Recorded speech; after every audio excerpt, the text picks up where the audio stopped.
The alien council laughed. They mocked the human envoy. What they didn't realize is that humanity doesn't forget a slight. Within hours the stars trembled, not from their laughter, but from our retaliation. The Breaking Point ambassador David Reynolds stood at the center of the Galactic Assembly Hall, a structure so vast that Earth's largest stadium could fit inside it 10 times over. The circular chamber rose hundreds of meters above him, filled with thousands of alien delegates from across known space. Some floated in containment fields, others perched on specialized platforms, and many sat in traditional seating arrangements adapted to their unique physiologies. All of them were watching him with expressions that ranged from boredom to outright contempt. David had been Earth's representative to the Galactic Assembly for 8 years now. In that time, he had learned to recognize the subtle signs of diplomatic disaster, the way the Thornian delegate's crystalline body dimmed when humans spoke, the rhythmic clicking of the Corvan ambassador's mandibles signaling dismissal, the slight turning away of heads, the whispered conversations that continued even as he presented humanity's case. Today all those signs were present, magnified tenfold. He took a deep breath and continued his speech, knowing it was probably futile but refusing to give up. The human colony on Mars has existed for 73 years. We have built cities there, established farms, created a thriving community of 4 million people. Mars is as much a human world as Earth itself. The Vrakan Collective has no legitimate claim to it. From the elevated platform reserved for military powers, Commander Zelthar of the Vrakan Collective rose to his full imposing height. The Vrakan were a formidable species, standing nearly 4 meters tall with armored exoskeletons that gleamed like polished obsidian. Their 6 limbs ended in razor-sharp claws, and their multiple eyes could track movements in almost every direction simultaneously. Zeltar's voice boomed through the chamber like rolling thunder. The Vrakan discovered the Sol system 300 years ago, long before humans left their birth planet. Our claim is documented in the ancient registry. Mars falls within our territorial sphere, and we have been generous in allowing human presence there for this long. That generosity has ended. You have 30 days to evacuate. David felt anger rising in his chest but kept his voice level. Commander, 30 days is not enough time to evacuate 4 million people. We need at least 6 months to organize proper transportation and resettlement. Surely the Vrakan can show some flexibility on this timeline. Zelthar's laughter echoed through the chamber, and many other delegates joined in. The sound was like stones grinding together, harsh and mocking. Ambassador Reynolds, your species has been part of this assembly for barely a decade. You come from a world that only recently achieved faster-than-light travel. You have no significant military presence, no powerful alliances, no resources that matter to the greater galactic community. Why should we show flexibility to those who have nothing to offer in return? The presiding arbiter, an ancient being from the Celestian species that resembled a floating collection of luminous energy, spoke in a tone that suggested tired patience. Ambassador Reynolds, the Galactic Assembly operates on principles established over 10,000 years. Territorial claims are recognized based on historical documentation. The Vrakan registry predates human space exploration by centuries. While we sympathize with your situation, the law is clear. David looked around the chamber, seeking support from any quarter. The Melnari delegation, known for their philosophical approach to conflict, avoided his gaze. The Korvath Union, which had initially seemed friendly to Earth, suddenly found their data tablets fascinating. Even the smaller species that humanity had tried to befriend remained silent. No one wanted to antagonize the Vrakan Collective over a species as insignificant as humans. He tried one more approach, keeping his voice steady despite the frustration building inside him. With respect, Arbiter, we are not asking for the Assembly to override established law. We are simply requesting a reasonable timeline for relocation. 30 days will result in chaos, suffering, and potentially the loss of lives. Surely compassion has a place alongside law in this chamber. The Vrakan commander stepped down from his platform and walked toward David, his massive form casting a shadow that engulfed the human ambassador. Zelthar's multiple eyes fixed on David with something that might have been amusement. Compassion? Let me tell you about compassion, little human. The Vrakan Collective has fought 17 wars across 4 centuries.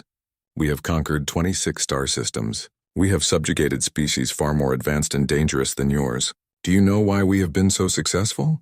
David stood his ground, refusing to back away from the towering alien despite every instinct screaming at him to retreat.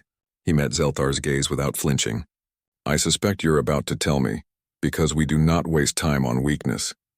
Zelthar's voice dropped to a tone that somehow seemed more threatening than his earlier shouting. "You humans are a soft species. You have no natural weapons, no physical advantages, no military tradition worth mentioning. You build art galleries and universities while warrior races build fleets. You write poetry while others forge empires. You are prey animals pretending to be predators, and this galaxy has no room for such delusions." The commander turned to address the entire assembly, his voice rising again. "I propose we reduce the timeline to 15 days. Let the humans understand the cost of their weakness. Let them scramble to save their precious colony. Perhaps it will teach them humility and their proper place in the galactic order." A murmur of agreement rippled through the chamber. David felt something cold settle in his stomach. This was no longer about territorial disputes or legal precedents. This had become about humiliation, about putting humanity in what the stronger species considered its proper place at the bottom of the galactic hierarchy. The presiding arbiter's light pulsed slowly. "If there are no objections, the timeline will be adjusted to 15 days. Ambassador Reynolds, I suggest you begin evacuation procedures immediately." David took a moment to compose himself. When he spoke again, his voice was quiet, but it carried clearly through the vast chamber. He had learned that sometimes the softest voices commanded the most attention. "I want everyone in this assembly to remember this moment. Remember that humanity came here seeking a peaceful resolution. Remember that we asked for nothing more than reasonable time to protect our people. Remember that we tried diplomacy, negotiation, and appeal to common decency." He turned slowly, making eye contact with as many delegates as possible. "And remember that when all of those efforts failed, when we were mocked and dismissed and treated as insignificant, we gave you a choice. You could have worked with us. You could have shown that this assembly truly stands for justice and cooperation. Instead, you chose to side with power over principle." Zelthar laughed again. "Are you threatening us, Ambassador? With what? Your tiny fleet of exploration vessels? Your handful of defensive stations? Please, enlighten us about what consequence we should fear from humanity." David picked up his data tablet and walked toward the exit. At the doorway, he paused and looked back at the assembled delegates. "I'm not threatening anyone, Commander. I'm simply observing that the galaxy makes assumptions about humanity based on incomplete information. We've been peaceful because we chose to be, not because we had no other option. We've been diplomatic because we believed in the possibility of civilized cooperation. We've been patient because we hoped that reason would prevail." He paused, and something in his expression made several nearby delegates shift uncomfortably. "But patience has its limits. You've given us 15 days. We'll evacuate Mars. We'll comply with the Assembly's decision. But I want it on record that humanity will remember how we were treated here today. And I sincerely hope that the Vrakan Collective and this Assembly will not come to regret teaching us that peace and diplomacy are wasted efforts in this galaxy." With those words, David Reynolds left the Galactic Assembly Hall for what would be the last time as Earth's ambassador. Behind him, Zelthar continued to laugh, and the Assembly moved on to other matters, dismissing the human concern as resolved. None of them noticed the quiet determination in David's eyes. None of them had bothered to research Earth's history beyond the superficial cultural reports. None of them knew what humanity was truly capable of when pushed into a corner. The message David sent to Earth Command as his shuttle departed was brief and encoded. "Diplomacy has failed. They've given us 15 days. Recommend Protocol Terminus. It's time to stop asking for respect and start demanding it." On Earth, in the underground command centers that the Galactic Assembly had never been informed about, military leaders received the message and began activating systems that had been prepared for this exact scenario. Humanity had always known that the galaxy might not accept them peacefully. They had prepared for the possibility that soft words would not be enough. Now it was time to show the galaxy what Earth's explorers and artists had been quietly building, while everyone dismissed them as harmless. The countdown to Mars evacuation began. But it was also counting down to something else entirely, something the Vrakan Collective and the Galactic Assembly would never see coming. Humanity had been silent for long enough. The galaxy was about to learn that silence should never be mistaken for weakness. The response commander Zelthar stood on the bridge of the Vrakan flagship Dominator, watching the red planet Mars grow larger on the viewing screens. His fleet of 43 warships moved in perfect formation, a display of military power that had made countless species surrender without firing a single shot. The massive vessels, each one capable of reducing a city to ash in minutes, represented 4 centuries of Vrakan military supremacy. This would be another easy victory to add to their long list of conquests.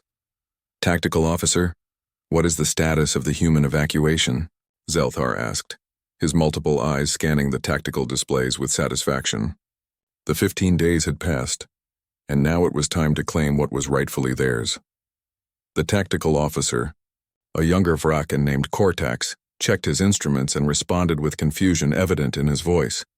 "Commander, sensors show minimal evacuation activity. The human colonies on Mars appear to be fully populated. We detect no significant increase in ship traffic that would indicate a mass departure." Zelthar felt a spike of irritation.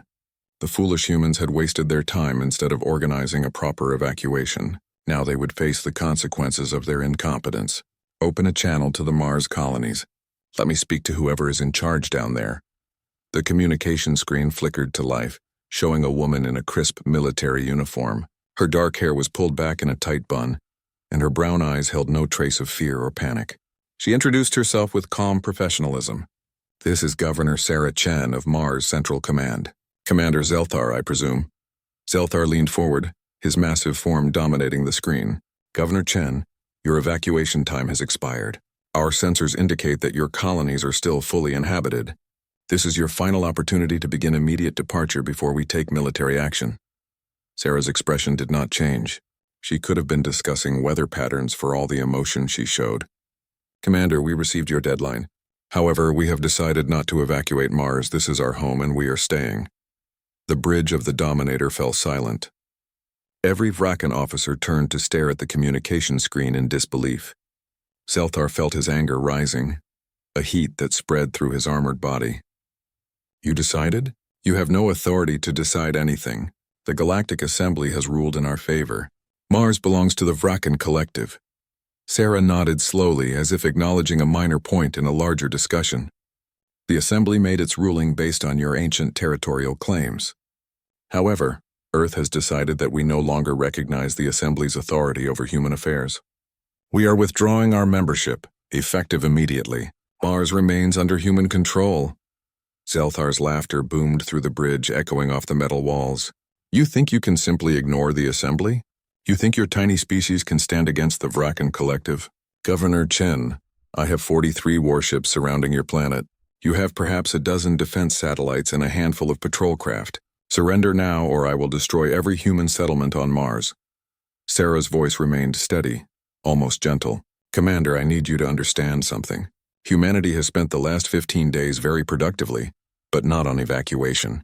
We have been preparing a different kind of response. One that we genuinely hoped we would never need to use. You and the Assembly have made it clear that peaceful coexistence is not an option, so we are showing you the alternative." Before Zelthar could respond, alarms began screaming throughout the Dominator. Red warning lights flashed across every control panel. The tactical officer's voice rose in panic. "Commander, we have multiple incoming objects. Hundreds of them. They appeared out of nowhere. They are moving at extreme velocity." On the tactical display, Zelthar watched in horror as tiny dots swarmed toward his fleet from every direction. They were not coming from Mars. They were coming from the asteroid belt, from the moons of Mars, from coordinates in empty space where sensors had detected nothing moments before. The humans had hidden weapons everywhere, waiting silently for this exact moment. The first wave hit the outer ships of his formation. These were not conventional missiles that could be intercepted by point defense systems. These were kinetic kill vehicles, simple chunks of metal accelerated to a significant fraction of light speed. When they struck, they hit with the force of nuclear weapons. The Vrakan shields, designed to stop energy weapons and conventional explosives, might as well have been made of paper.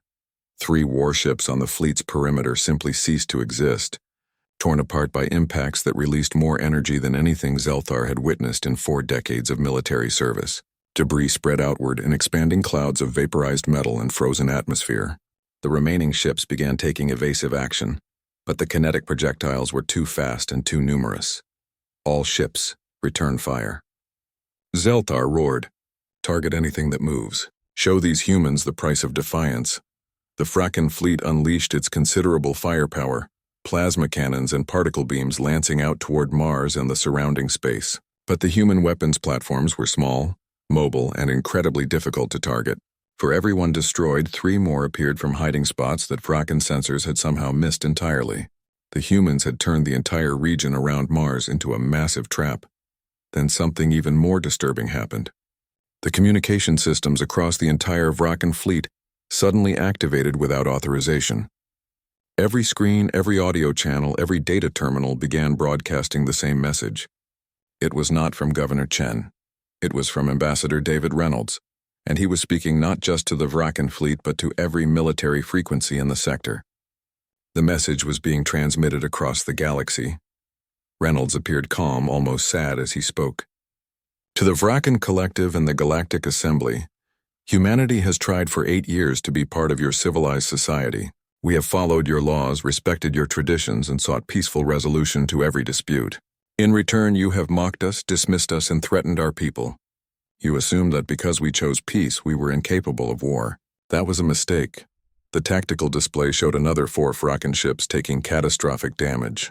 Zelthar tried to issue orders, but his voice was drowned out by Reynolds' broadcast, which had somehow overridden every system on his ship. Reynolds continued, his voice carrying across space to reach countless civilizations. What you see happening at Mars is not the full extent of human military capability. It is a measured response, carefully calibrated to demonstrate our ability to defend ourselves without seeking wholesale destruction. We could have used different weapons, ones that would have eliminated the Fracken fleet instantly. We chose not to because we still believe that unnecessary killing is wrong. On the bridge of the Dominator, Cortax pulled up long-range sensor data, and his voice shook as he reported.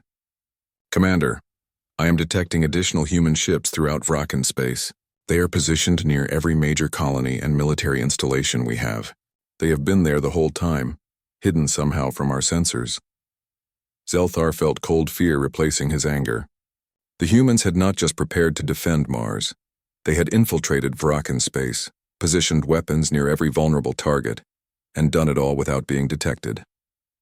The soft species that everyone had dismissed as harmless had been playing a much longer and more sophisticated game than anyone realized.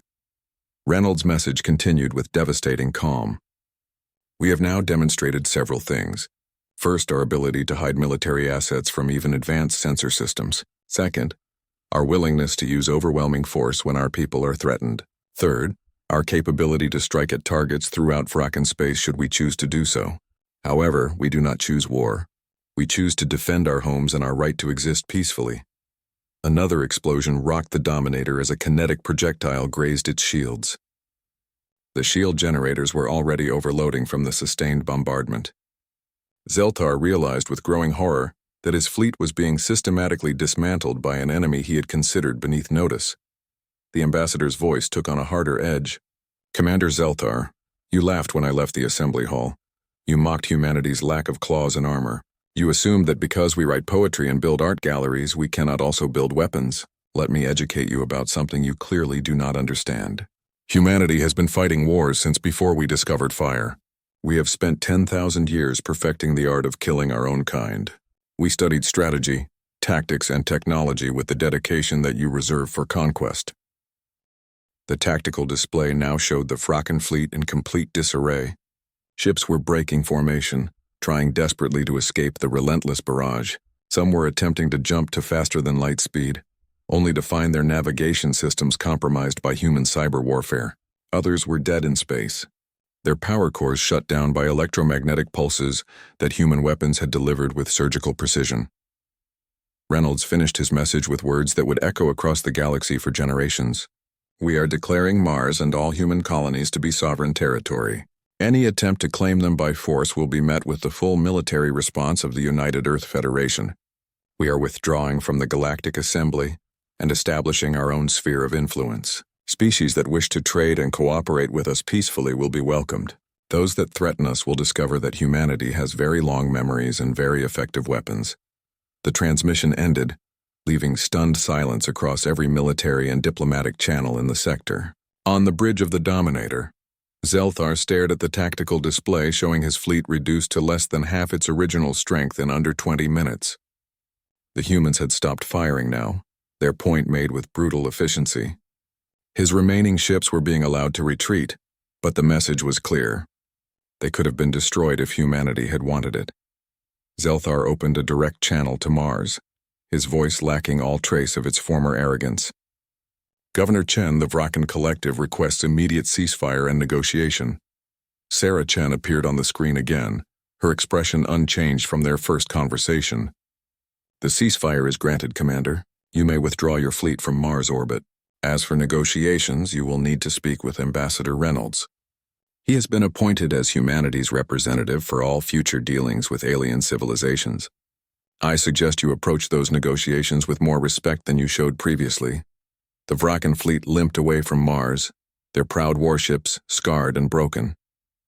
As they retreated, they passed dozens of human weapons platforms that emerged from hiding, no longer needing concealment. Each one tracked the Vrakan vessels with cold precision, a silent reminder that humanity could have finished what the Vrakan started. News of the battle spread through the galaxy within hours. The Galactic Assembly convened an emergency session, but this time it was not to discuss humanity's requests. It was to discuss how to respond to a species that had just demonstrated military capabilities far beyond what anyone had imagined. The delegates who had dismissed humans as soft and harmless now viewed them with a mixture of fear and respect. 3 days after the battle, Ambassador David Reynolds returned to the Galactic Assembly Hall. This time he was not asking for anything.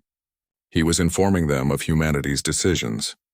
The chamber was completely silent as he spoke, every delegate hanging on his words. We did not want this.